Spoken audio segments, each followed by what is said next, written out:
तेलंगाना के कामारेड्डी शहर में खानगी स्कूल के पीटी टीचर ने 6वीं जमात की लड़की के साथ जिनसी ज्यादती की।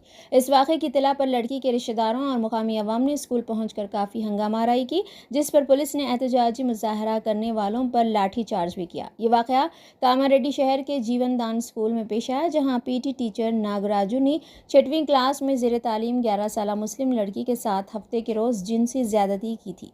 बाद अज़ान लड़की की तबीयत इतवार को बिगड़ गई और घर वालों ने उसे अस्पताल मुंतकिल किया, जहां लड़की के साथ जिनसी ज्यादती होने का इंकशाफ हुआ। घर वालों ने पुलिस स्टेशन में शिकायत दर्ज करवाई और पुलिस ने पीर को पीटी टीचर नागराजू को गिरफ्तार कर लिया। इस वाक़े की इत्तला आम होने के बाद लड़की के रिश्तेदारों और मुख्तलिफ सियासी जमातों के कायदीन और अवाम काफ़ी तादाद में मंगल को स्कूल पहुंचकर एहतजाज किया। इस दौरान पुलिस भी वहां पहुंच गई। एहतजाज करने वालों ने स्कूल इंतजामिया के खिलाफ कार्रवाई करने का मुतालबा किया।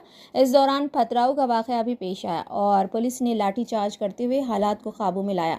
इस वाक़े में चंद पुलिस मुलाजमीन जख्मी भी हुए। मज़ीद ताज़ा तरीन खबरों को देखने के लिए आप देखते रहिए फ्लैश 9 न्यूज़। चैनल को लाइक, शेयर और सब्सक्राइब करना ना भूलें। తెలియనివి కూడా కొన్ని ఉంటాయి డెఫినెట్లీ. సో ఒక కాంప్రహెన్సివ్ ఎంక్వైరీ చేద్దాము డిఓ గారు, ఎంఈఓ గారు. అంటే మీరు ఇంతకు ముందు ఇచ్చిన వాటి గురించే కాకుండా మనము వాళ్ళకి కాన్ఫిడెన్షియాలిటీ మీ పేరు బయటకు పెట్టకుండా ఉంటాము, వీటికి ఎటువంటి ఇబ్బంది కలగకుండా ఉంటుంది అండ్ ఉమెన్ తోటే మనం ఎంక్వైరీ చేపిస్తాము. అలాంటి కాన్ఫిడెన్స్ వాళ్ళకి ఇచ్చి మనం పోలీస్ ఎంక్వైరీ ఉంటుంది అండ్ ఎడ్యుకేషన్ అటు డిఈఓ గారి ద్వారా కూడా ఒక ఎంక్వైరీ కండక్ట్ చేయించాలని చెప్పి నేను కలెక్టర్ గారిని రిక్వెస్ట్ చేస్తాను పర్సనలీ. అండ్ కాంప్రిహెన్సివ్లీ ఈ ఎంక్వైరీ ఫైండింగ్స్ ఏముంటాయో వాళ్ళందరి మీద మనం యాక్షన్ తీసుకుందాము. And it is a very bad incident. కోపం వస్తుంది, అందరికీ వస్తుంది, చిన్న అమ్మాయి కాబట్టి. సో ఆ చిన్న అమ్మాయి అన్నప్పుడు మనం ఒక కమ్యూనిటీ ఒక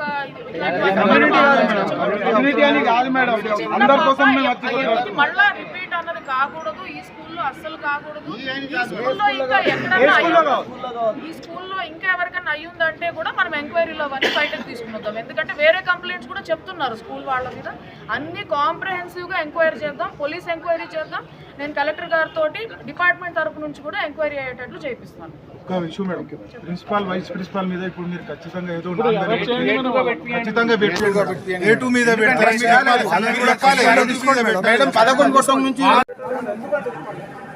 ఎస్పీ గారు మేడం కొంచెం మేనేజ్మెంట్ కూడా మీరు కస్టడీలో తీసుకోండి. స్కూల్ మేనేజ్మెంట్ ఇన్వాల్వ్మెంట్ అన్నది నెగ్లిజెన్స్ ఒకటి. ఖచ్చితంగా మన కేసెస్లో ఎవరికన్నా ఇలాగ ఆఫెన్స్ జరిగింది అని తెలిసి దాన్ని కప్పిపుచ్చడానికి ప్రయత్నం చేసినా కప్పిపుచ్చాల్సిన ప్రయత్నం కూడా అవసరం లేదు. చెప్పకుండా ఉన్న పోలీసులకి వేరే వాళ్ళకి అది కూడా నేరం. ఆ యాంగిల్లో కూడా మనం ఖచ్చితంగా ఇన్వెస్టిగేట్ చేద్దాం.